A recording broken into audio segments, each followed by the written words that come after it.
follow my tips.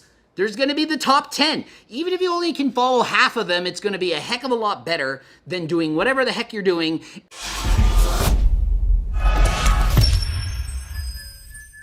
Coach Greg, and I am here to talk to you about the top 10 things to avoid to lose weight. I'm not a registered dietitian. I'm just a guy who knows how to actually get lean. So get ready. We're going to start right off with number 1. Fasting and skipping meals. Don't be like, oh, I have to lose weight, so I know what I'll do. I'll skip breakfast and lunch, and I'll only eat at supper time. I'm only going to eat before bed. I'm only going to eat in the morning and at night. Or I'll just skip this meal because then I can eat more calories later. No, it doesn't work like that. If you skip meals, your body goes into like starvation mode, and it sends signals, you're extra hungry. And then you end up binging and cheating, and then you overconsume food at night. You eventually cave, crack down, and overconsume more calories than if you had actually stuck to the plan, okay? Doesn't mean you have to eat every 5 hours or every 2 hours. Number 2, avoiding artificial sweeteners. So, I could have done a whole video on this. Oh, the studies show that people that eat artificial sweeteners are fatter. People who eat artificial sweeteners are already fatter in the first place, and they're trying to lose weight. So people that aren't are already lean, they don't care, and they just drink whatever. It doesn't mean that drinking the artificial sweeteners gonna make you gain fat. Calories in, out. If I drank 10 Diet Cokes a day versus 10 regular Cokes, I just saved 1,000 calories. Don't drink your calories, it's wasting calories. Artificial sweeteners is not gonna do some magic, horrible thing to your body, okay?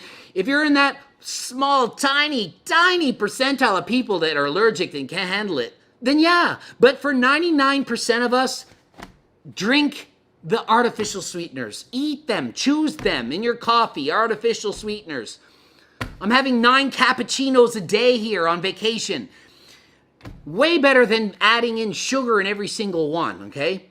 So don't worry about it. Number 3, big one, huge one. Do not lose weight too fast.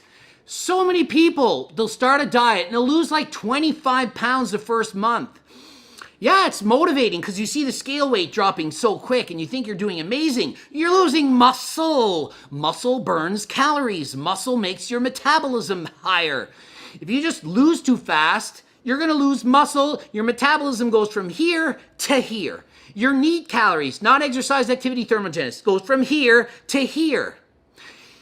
People who lose weight slower over the long term keep the weight off longer and easier than people who crash diet. Crash diet equals rebound.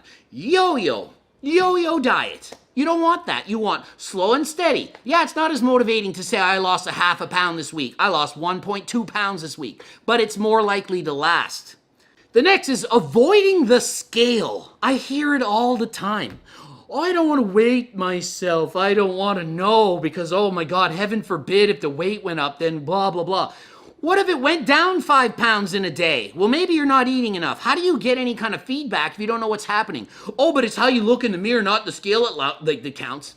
What if you're losing 7 pounds and you look better in the mirror, but it's all muscle that you're losing? You're losing too fast. You need to track this. No one knows how many calories you need to eat just by looking at your doing HIIT, high intensity interval training. That's when you go all out so hard for like 30 seconds. Then you go easy. Then you go all out, back and forth. You alternate, okay? That's HIIT cardio. That is not going to burn off as many calories as steady state moderate intensity. Next, number 6, eating too strict.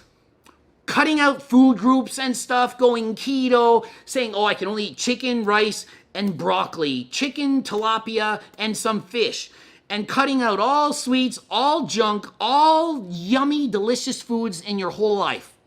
That doesn't work long term. It might work short term. If you have extreme discipline, you might be able to follow that diet for a little while. I could probably do it, but I'm very, very motivated to reach my goals. But even I wouldn't want to do it long term. Why do that when you can have balance? Balance is not all or nothing. Balance is eating healthy, but still having some foods you like. Do not try to eat too strict. Next, empty stomach cardio. It has no, I don't understand how this myth's still going. It has no extra benefit to losing fat or burning calories. Calories in, out, end of the day, week, month, year is the bottom line. If you get up and eat breakfast and then do cardio, or you get up in the morning and do cardio and eat breakfast, there is a zero difference. Zero difference in terms of how many calories are stored as fat in the end of the day long term. No difference. The potential to go bad exists in doing empty stomach. Why? If you do empty stomach and you have no energy and you go slower on the bicycle or the cardio or the walk, or you go 50 minutes because you're tired out because you didn't eat breakfast, then you're going to burn less calories, and the less calories you burn, the less deficit you're going to get at the end of the day. If you eat breakfast and have more energy, you're like, yeah, I feel good, I can go harder.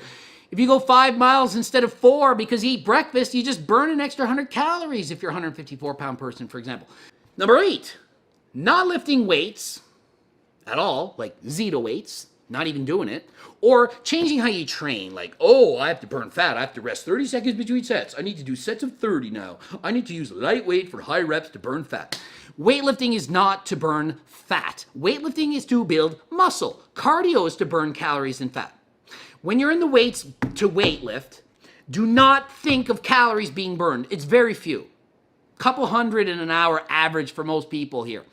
It's not enough. It's not enough to make a difference. The weightlifting that you're doing is good long-term because it builds more muscle boosts your metabolism. That's what you want. Increased metabolism, okay? Next, not enough sleep.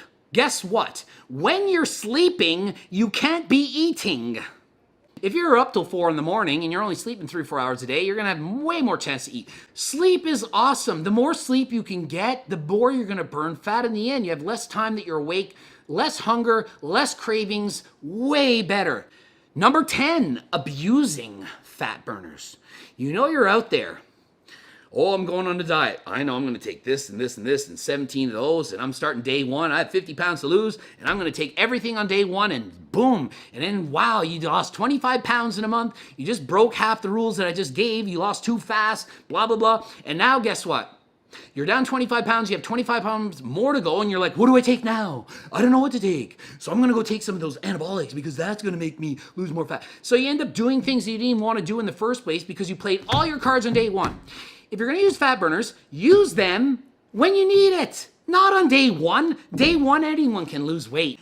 Hopefully this helped.